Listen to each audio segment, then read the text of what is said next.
This is my fourth try at doing this video. It's not the knitting, it's the camera problems. I'm new at getting the camera set up. But here's our cast on where we stopped last time. All we're going to do is just simply knit off. And we're going to knit into the forward leg of our stitch. The forward leg is the one that's closest to the tip of the needle, and you can see that the one that's on the back is actually farther away. Knitting into the forward loop. Now,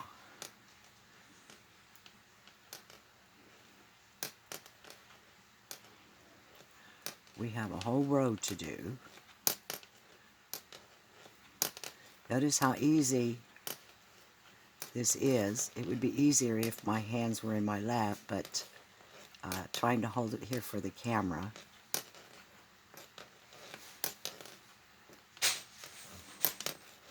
We're going to keep our little markers on because in the next couple of rows we're going to switch to a rib stitch, and we want them there to keep us in our pattern for the rib stitch. It's a knit one twisted stitch, purl one regular.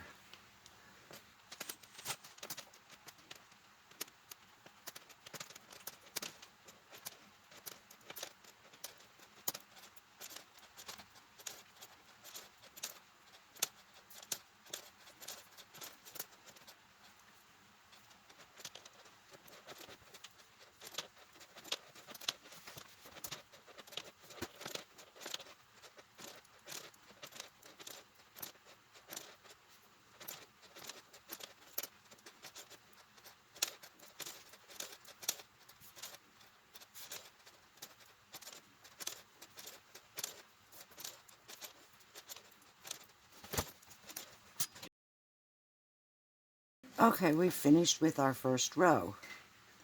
Now we need to join in the round. Get rid of our little tails there. And as you can see, that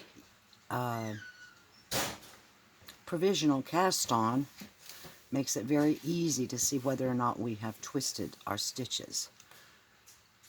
Again, we're going to knit one more row. Oh, don't forget our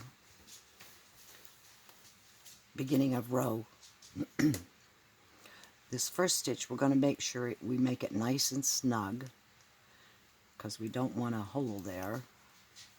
Going to snug it up and pull our beginning yarn down. Make it nice and tight. And here we go. Around one more time. This row's just like the first one.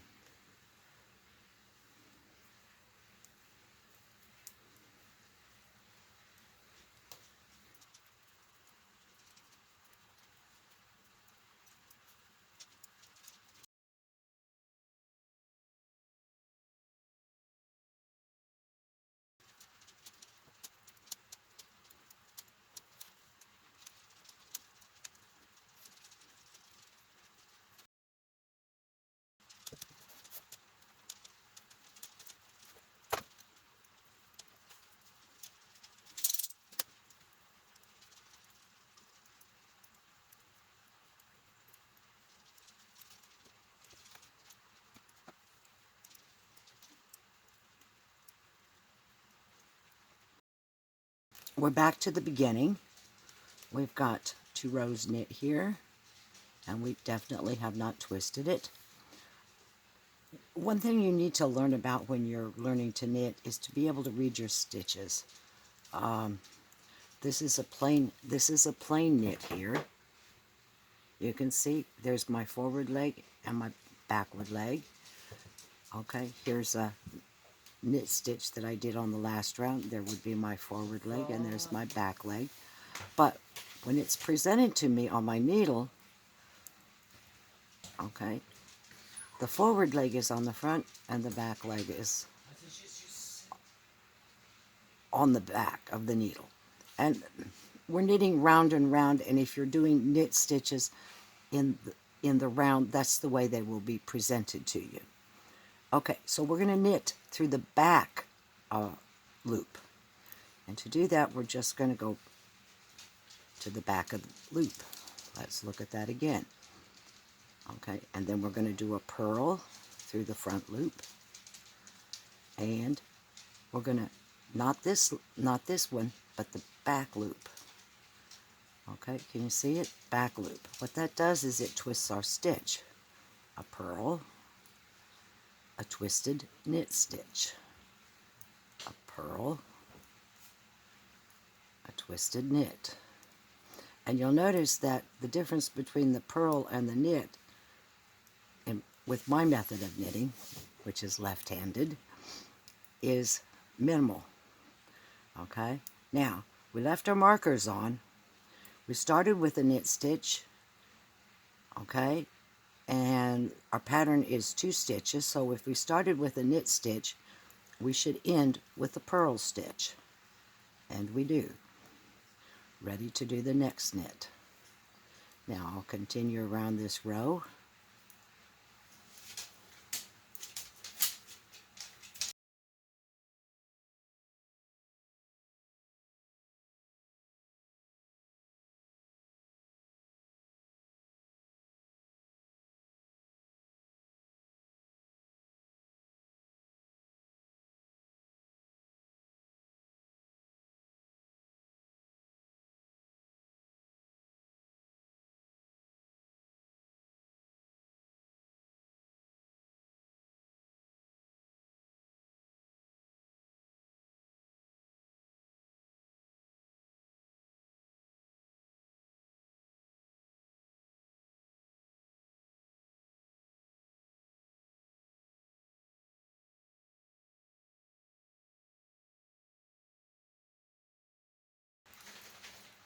Okay, we're finished with the, that would be the 3rd row.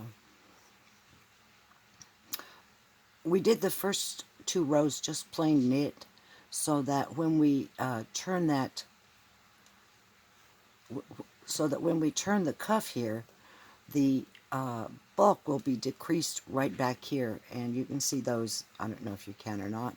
There's a couple of knit rows there, just a couple of knit rows to decrease the bulk where you sew the beginning and the current work together.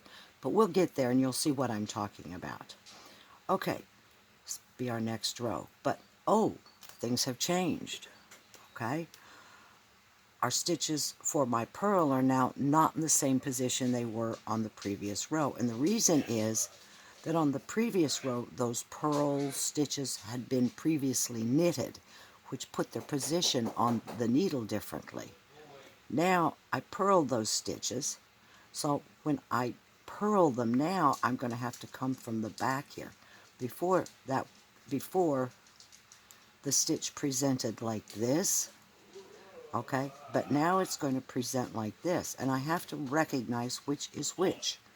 Okay, this is still my forward leg because it's the one closest to the tip of my needle. So we're going to knit through, we're going to purl through the forward one, continue knitting through the back one, purl through the forward one, knit through the back,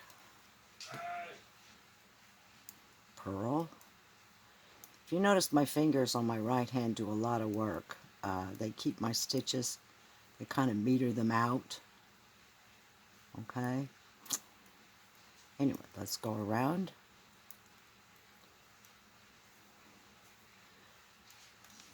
Now, for the rest of this section, your purl stitches are going to continue to present this way. Okay, and you just have to remember we're purling through the forward leg, and it happens to be on the back this time, not on the front.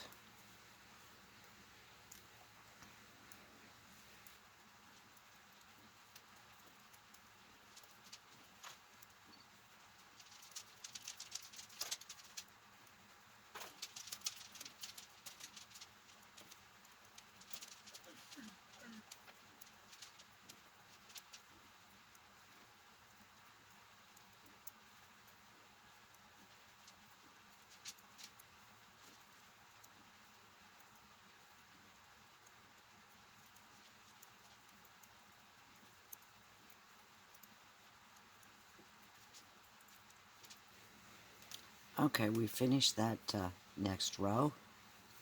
And we continue on until we have 4 inches of this pattern. I have a nice little, it's a pencil box that I bought some years ago at the dollar store.